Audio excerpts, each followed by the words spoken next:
Hey, what's up, everybody? Gonna do a classic rock reaction, man. This is ELP, Emerson, Lake and Palmer, and we're gonna be hitting up a song called Karn Evil 9. Now, this is a decent length song. It's over 20 minutes long, and it has a whole bunch of parts. It's like 4 or 5 songs all in one. They're called impressions. And so I have never actually done the entire Karn Evil 9 song series. In my first initial reaction of ELP, I did Karn Evil 9, but only the second impression. So we're going to be going through the entire song this time around, man. So looking forward to that. So before I pop this off, I just want to give a shout out and a thanks very much to Caden Richards. Thanks very much for the recommendation, man. I appreciate it. Caden has a note. He says, hey Wayne, I got a complimentary quad for you of some more progressive rock. Being it's one of your New Year's resolutions of exploring more of the genre. Here's Emerson, Lake and Palmer's side-long masterpiece, Karn Evil 9. Since the entire song is comprised of 4 parts called impressions, the whole piece is nearly 30 minutes long, and judging by video lengths, hopefully this video isn't extremely long as some of your other quad videos. Yeah, no kidding. This is ELP at the top of their game and one of the best pieces in the history of rock music. Hope you enjoy where ELP takes you. Right on. Thank you, man. I appreciate it. I really enjoyed Tarkus yesterday. That's Quincy number 1. And then right on its heels, what are the odds? One reaction after another, you've got Karn Evil 9 from ELP. I guess the progressive rock gods are trying to tell me something. Get your ass back in focus on what your New Year's resolution is. I think that's what I'm getting. But I got some southern rock stuff coming up. I think Akachita has some southern rock for me, so it's all good. All right. So, man, let's hit this up. Karn Evil 9, going all the way through. And, yeah, man, ELP. These guys, how do you describe them, man? I guess the only way I can describe them is that they paint pictures in your mind through musicianship, and vocals are not needed. That's how I think of them. Anyways, man, Karn Evil 9, 30 minutes long. Let's get it.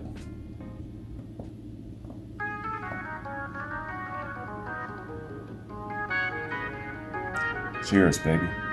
I toast your sparkle.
This is a point of view of the third person.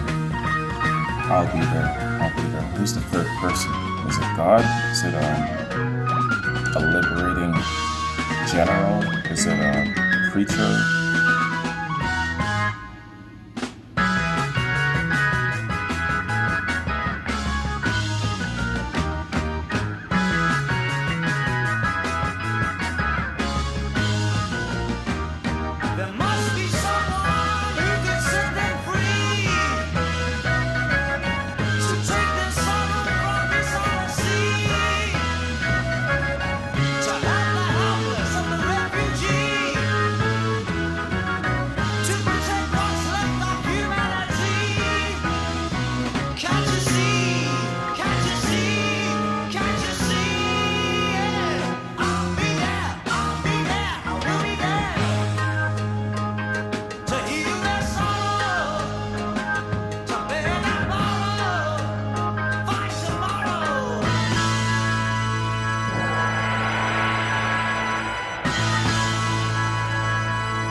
The instrumentation in between the verses, they're leaving it up to you to create the scenario in your mind as to what's going on.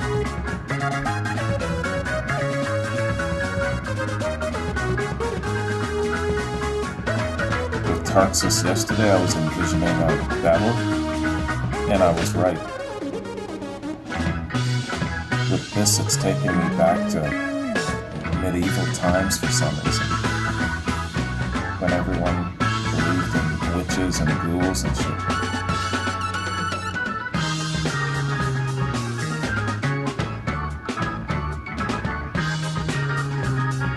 I think I'm wrong.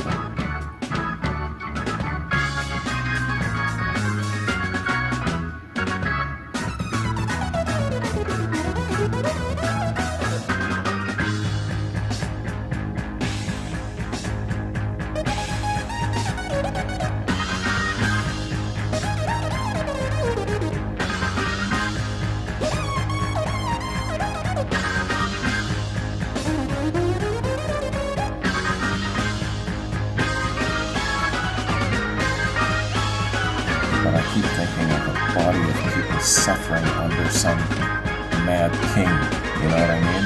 A mad dynasty. Step inside, we're the most amazing show. You're enjoying all we know. Step inside, step inside.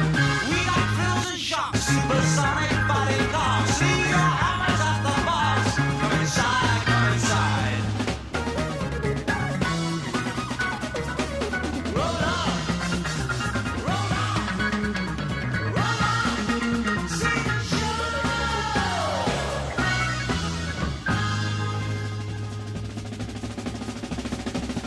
Left beyond the bars, throws bishops' heads in jars, and bomb inside a car. Spectacular, spectacular. If you follow me, there's a speciality. Some tears for you to see. Misery, misery. Roll on, roll on, roll on. See the show.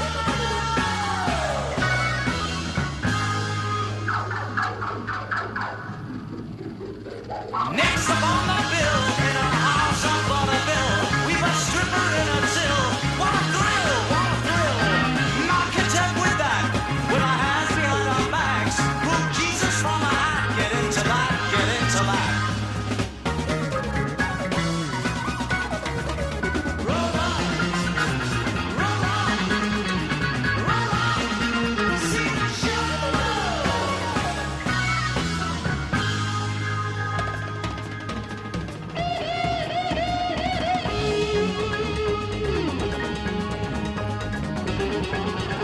I give Palmer a lot of props for being so on top of all of the different maneuvering that these guys go through.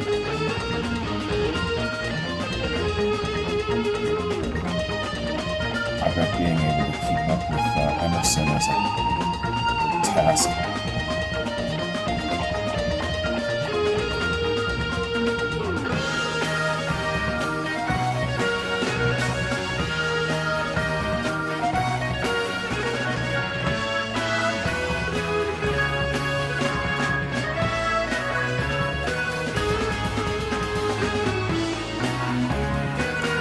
these guys, it's important to pay attention to the music because the music is trying to tell you something as well.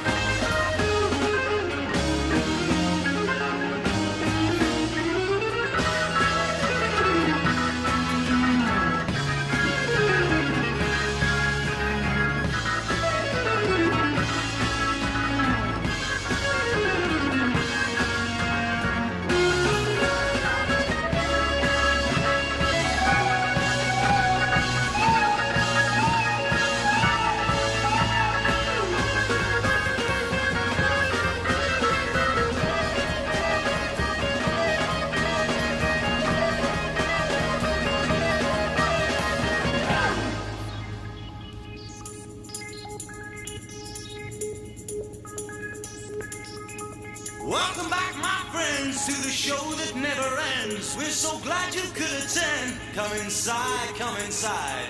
There behind the glass stands a real blade of grass. Be careful as you pass. Move along, move along. Come inside, the show's about to start. Guaranteed to blow your head apart. Rest assured, you'll get your money's worth. With this show, it happened out and you gotta see the show. It's a dynamo. You gotta see the show. It's rock and roll. Oh, right before your eyes, people laughter from the skies, and he laughs until he cries, and he dies, and he dies.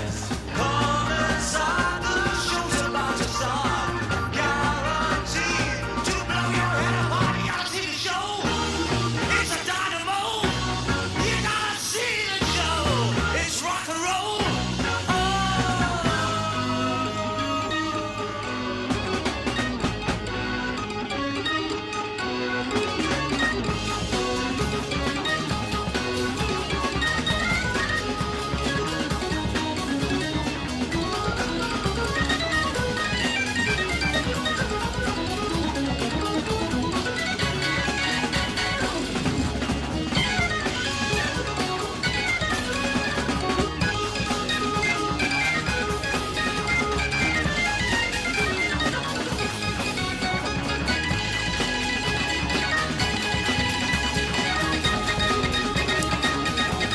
One of my subscribers, or maybe one of my patrons said,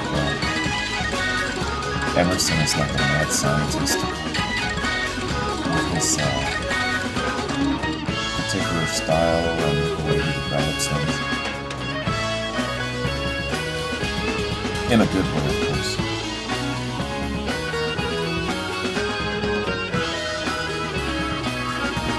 I agree. It's his turn.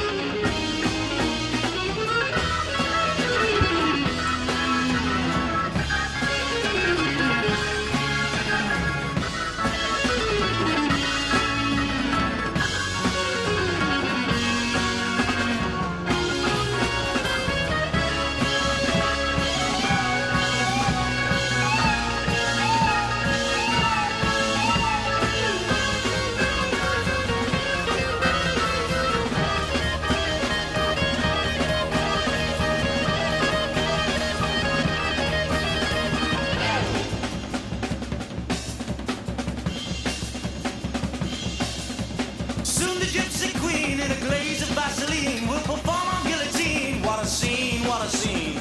Next up on the stand, will you please extend a hand to Alexander's ragtime band? Dixieland, Dixieland.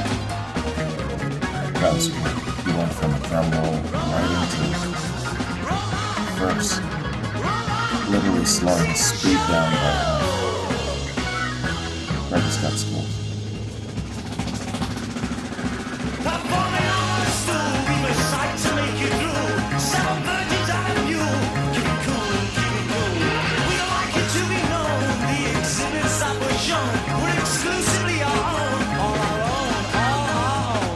Come and see the show. Come and see the show. Come and see the show.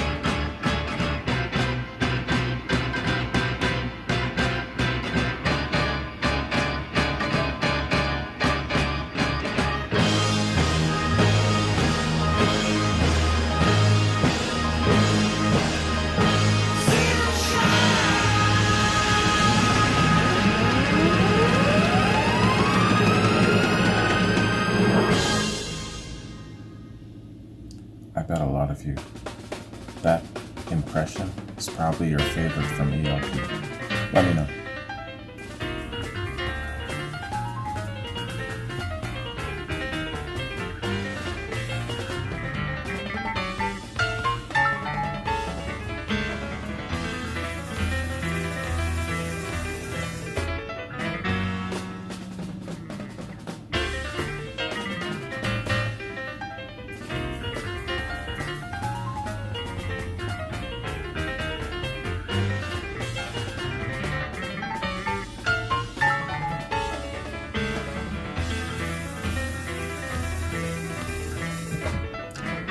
Tickling those bastards.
I'm not sure what I should be visualizing with this one.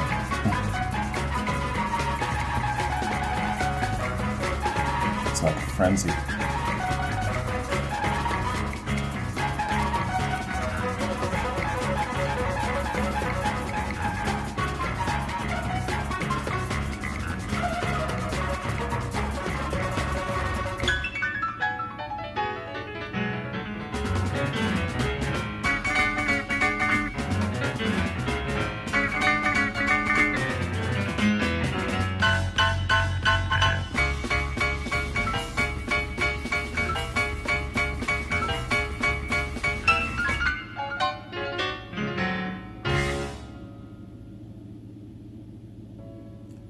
That was interesting.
This would make such a great audio background to some sort of I don't know, cartoon or something like that.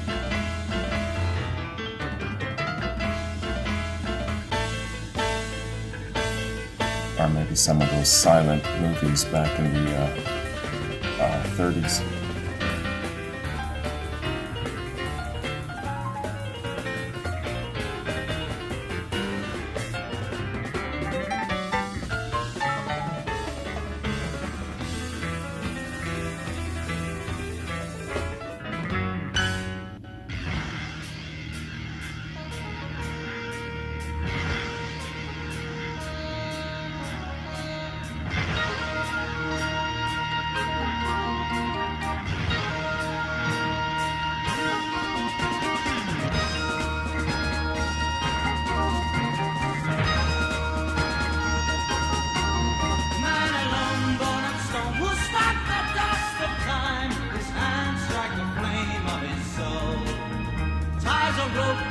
And hangs the universe until the wind of laughter blows cold.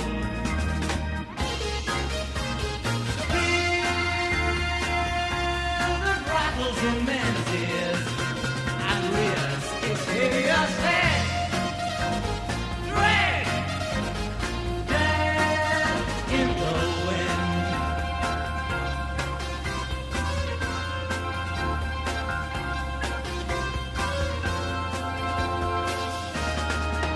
Man of steel, pray and kneel with Beaver's blazing torch, thrust into the face of the night. Draws the blade of compassion, kissed by countless kings, whose jeweled trumpet words blind his sight. Walls that no man thought would fall, the altars of the just, crushed. Dust in the wind. No man yields who flies in my ship.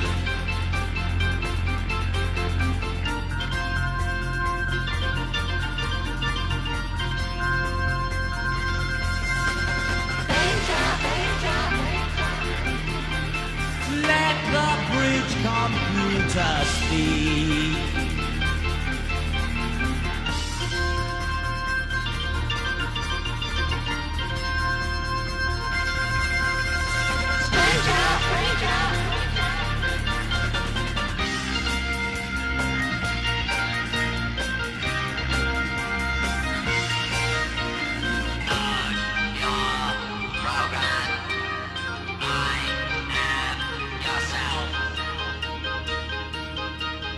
No computer stands in my way. Only blood can cancel my pain. Guardians of a nuclear dawn. Let the maps of war be drawn. I thought so. They're warning against how technology and the progression of technology could lead us towards annihilation.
trying to visualize what you guys were doing when this first came out, how you received it. Were you just chilling out, sitting around listening to it, getting stoned? Or was it background noise at a party? What's your history and association to this song? That's my question. I know you've got a story. Tell me your story.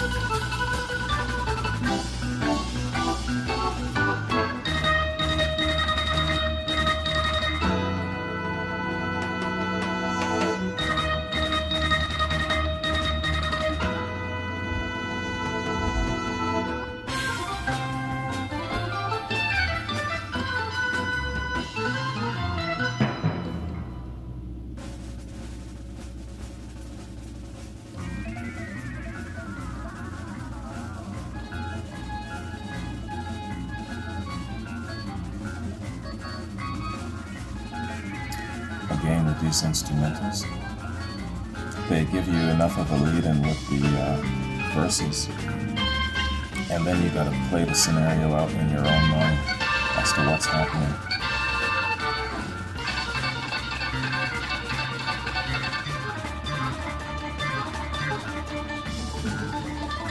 I'm visualizing a world in turmoil, like a feather in a whirlwind.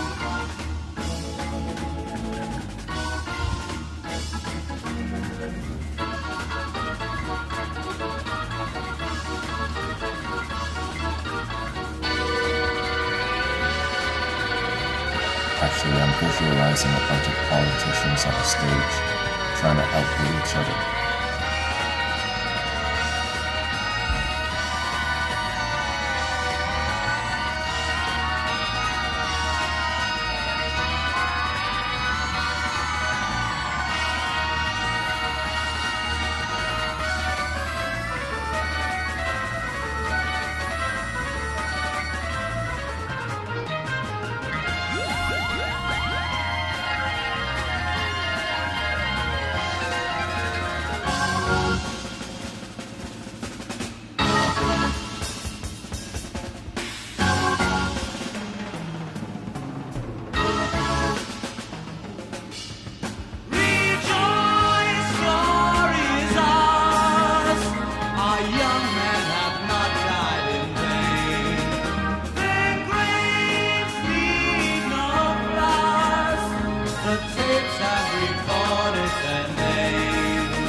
Pulled out of the rough times.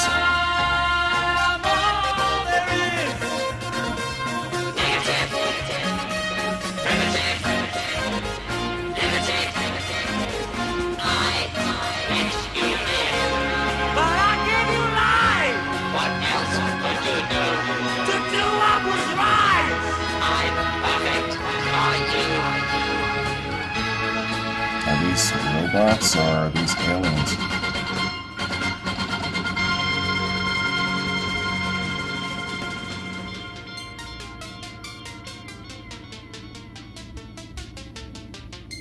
Very interesting.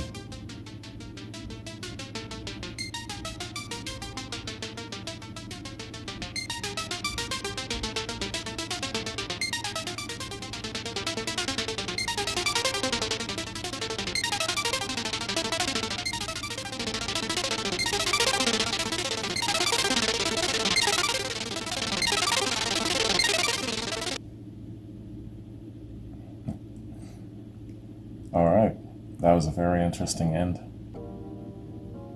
Okay, man, so there you have it, y'all. That is the entire duration of Karn Evil 9. So yeah, like I said, I made a mistake. I said I reacted to the second impression.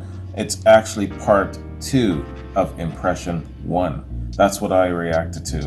It was like within the first month of my channel when I started way back in the day. So yeah, and that's the only exposure to Karn Evil 9 that I've had. So and of course, a lot of people favor that part 2 of the first impression, as being the best part of this song. I know that already, but the overall song is really, really good. Of course, there are different songs in between, and I don't feel that they're all related to each other. You know, I mean, picturing the first impression, I was picturing, like I said, and I'm totally wrong, I'm sure. You'll correct me, I'm sure you will.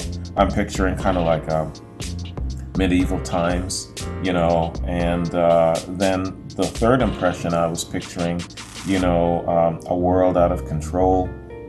And then the last part there, it's as if it was, you know, we were recovering from creating our own destruction through either too much technology in the form of robots taking over, or maybe it was invading aliens, not quite sure. Anyway, it's for your interpretation, but I think what I'll have to do is I'll have to read up on this, get a feel and a background for it, and then do another listen, you know, lyrics in front of me and going through it and following along, just to get, just get the whole picture of things, because I didn't get it all. Anyway, man, and this is one of those cases where sometimes it could be a fool's errand trying to interpret lyrics. I don't think so, though. I think that there is a bit of a message in between all of it. You're just going to have to try and weed and portion and define it. So, hey, let's do this, man. For the second time in a row, second time in 2 days, let's introduce the band a little bit, and then let's hit up the song. Yeah, man. Like I said, the progressive gods are definitely telling me to get my ass back into focus where it comes to progressive rock, because I haven't really given it any kind of decent, consistent focus. Well, I haven't done that with the southern rock genre either, but I think that I've given southern rock just a little bit more, and I've got to focus a little bit more on the progressive stuff. I got to get into the early Genesis. I got to get back onto Rush. I just dropped Rush like out of nowhere, you know, like an ex-girlfriend. So I got to get back into the progressive focus. So let's introduce the band, man. Emerson, Lake and Palmer, ELP. Emerson, Lake and Palmer were an English progressive rock supergroup formed in London in April of 1970. The band consisted of Keith Emerson, Greg Lake, and Carl Palmer. With 9 RIAA certified gold record albums in the US and an estimated 48 million records sold worldwide, they were one of the most popular and commercially successful progressive rock bands in the 70s, with a musical sound including adaptations of classical music with jazz and symphonic rock elements, dominated by Emerson's flamboyant use of the Hammond organ, Moog synthesizer, or Moog, and piano, although Lake wrote several acoustic songs for the group. Unbelievable. I love Wikipedia, but that entire paragraph that I just read had no periods, no breaks, man. Damn you guys. The band came to prominence following their performance at the Isle of Wight Festival in August of 1970. In their first year, the group signed with EG Records, who distributed the band's records through Island Records in the UK and Atlantic Records in North America, and released Emerson, Lake and Palmer in 1970 and Tarxus in 71, both of which reached the UK top 5. There's a period. The band's success continued with Pictures at an Exhibition in 71, Trilogy in 72, and Brain Salad Surgery in 73, released on ELP's own Manticore Records label. After a 3-year break, Emerson, Lake and Palmer released Works Volume 1 in 77 and Works Volume 2 in 77. After Love Beach in 78, the group disbanded in 79. I believe one of my patrons were saying that they actually did get along quite well. He sent me a link, but I haven't had a chance to check it out yet. I will later on, though, giving me an idea of how they got along and how they gelled creatively. I'm talking about this because I was asking that question yesterday. Why was there such a distance Did they break up amicably for a while? What was happening with them? What is their creative dynamic like? What's their relationship like? And supposedly they got along quite well. But I believe it was the recording of Tarxus that threatened the band to go in different directions, because I think it's Lake that just didn't like it, and Emerson was really trying to force his hand, you know. So yeah, it almost came apart at the seams there. All right, so back to this. The band formed partially in the 80s as Emerson, Lake, and Powell, featuring Cozy Powell in place of Palmer. Robert Berry then replaced Lake while Palmer returned, forming Three.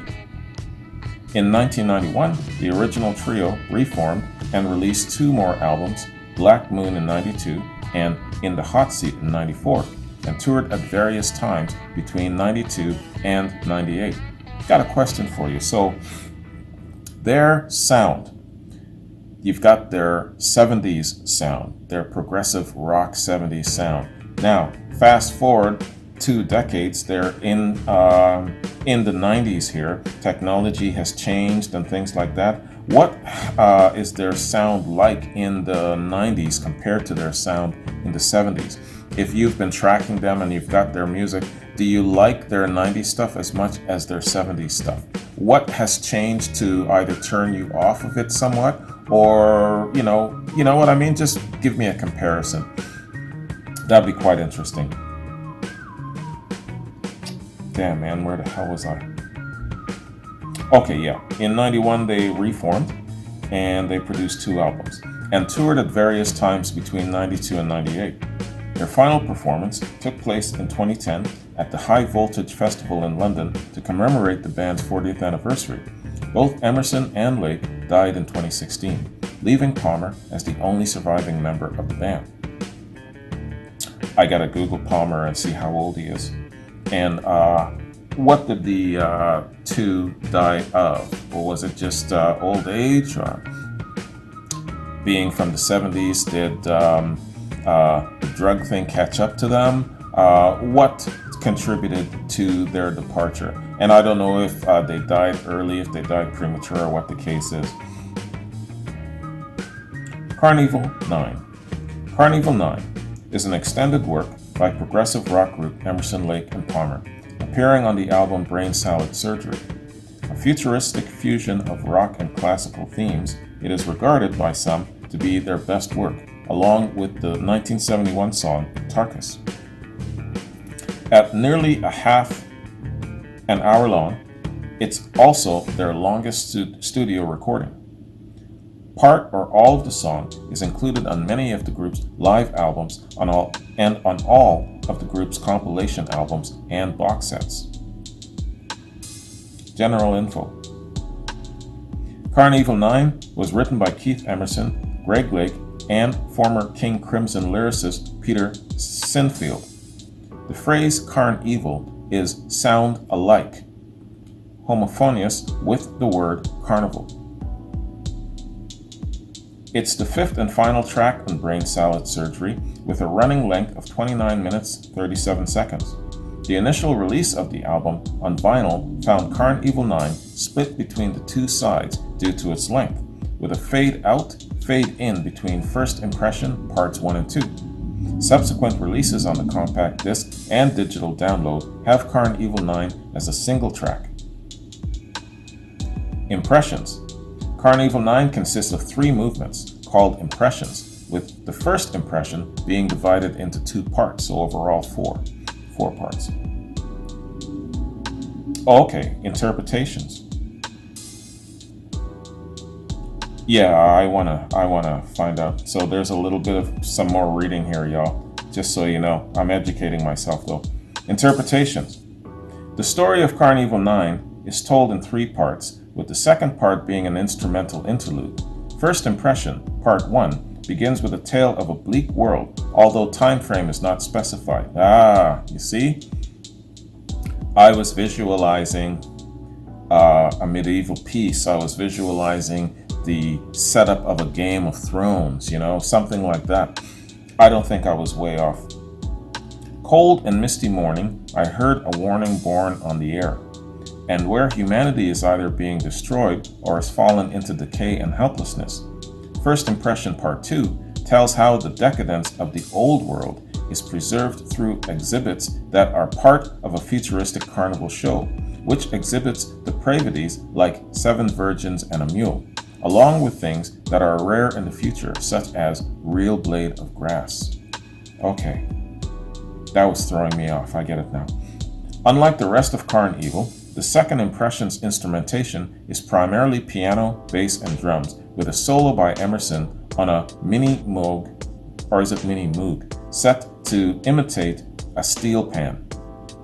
Somebody tell me if I'm pronouncing Moog or Moog right, man. What is it? Is it Moog or Moog? I'm always not getting that shit.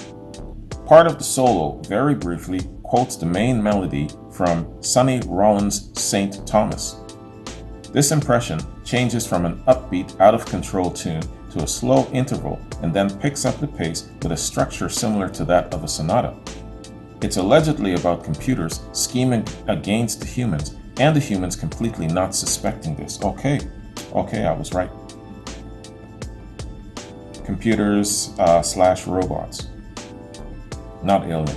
The third impression continues the story begun in the first, describing a war between humans and computers, which can be interpreted in 3 different ways. One interpretation gives the victory to the humans, who reimpose their dominion over the computers. The second interpretation allows victory to the computers, claiming that the computers were successful in dominating the humans and let them live only for the sake of gloating.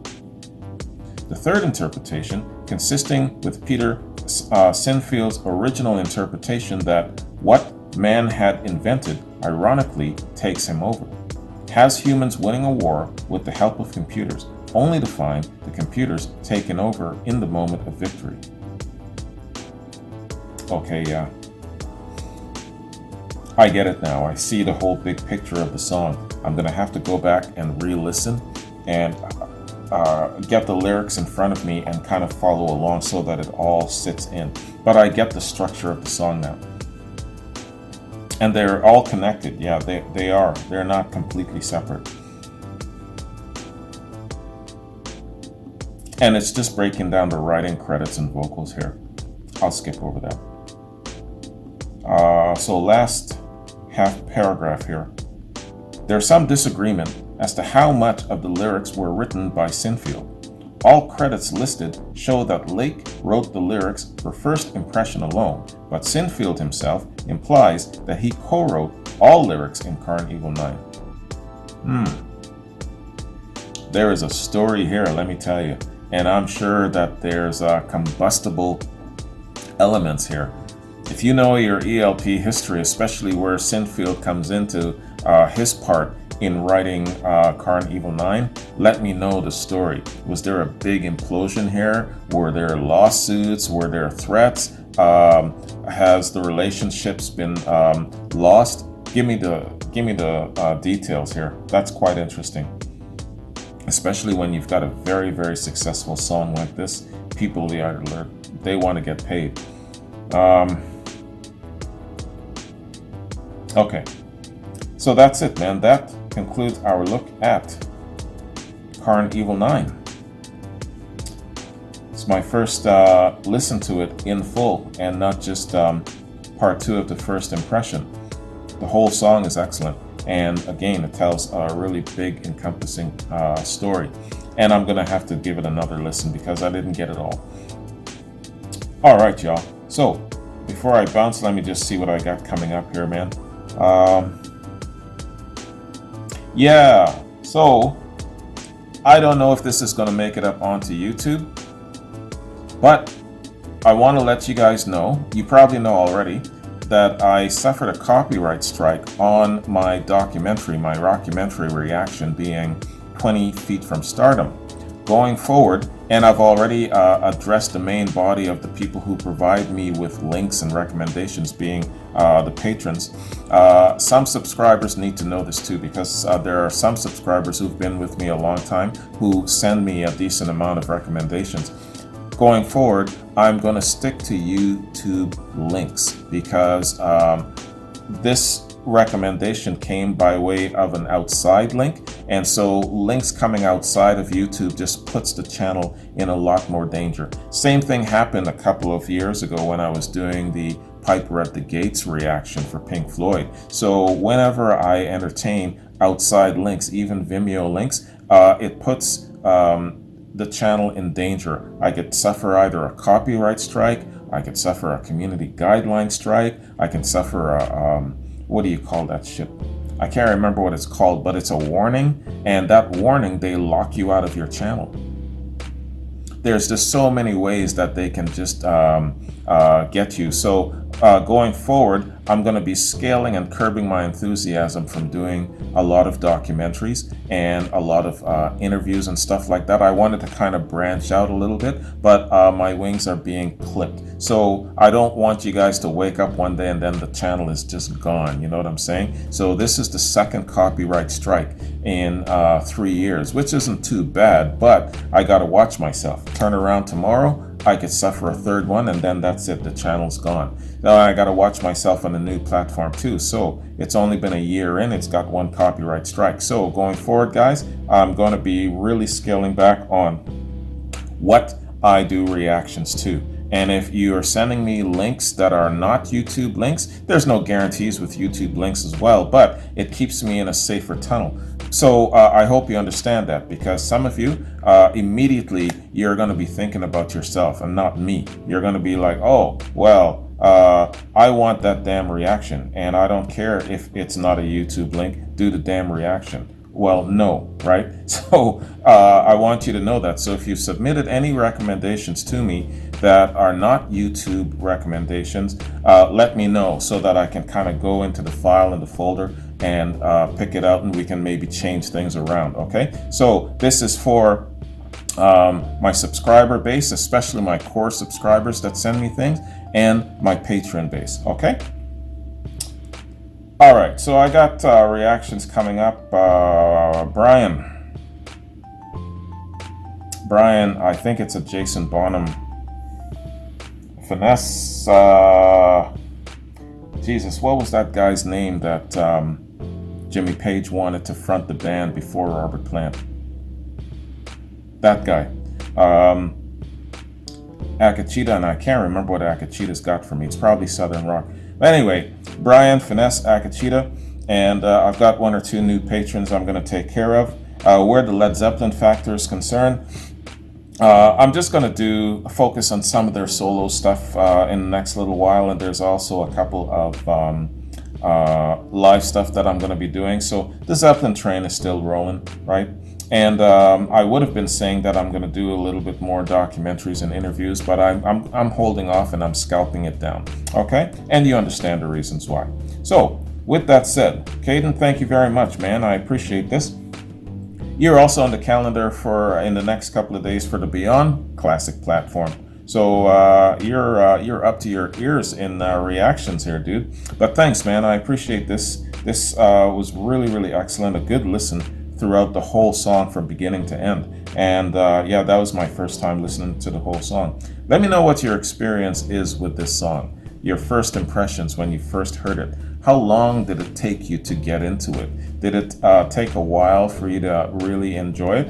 And you don't even have to tell me that the second part of first impression is probably your favorite, like everyone else. But what do you think about the whole entire song? How long did it take you to suck in the entire song and form an appreciation for all of it? Let me know about that. Anyways, man, thanks for joining me. I'm going to be doing a little bit more of the progressive stuff, definitely for sure. I'm looking to do some King Crimson, some early Genesis with Peter Gabriel, and a little bit of Rush, like I said, because I dropped that like an ex-girlfriend, so I've got to get back on it. Anyways, guys, have a good one, take care, and I'll see you in my next reaction. Peace.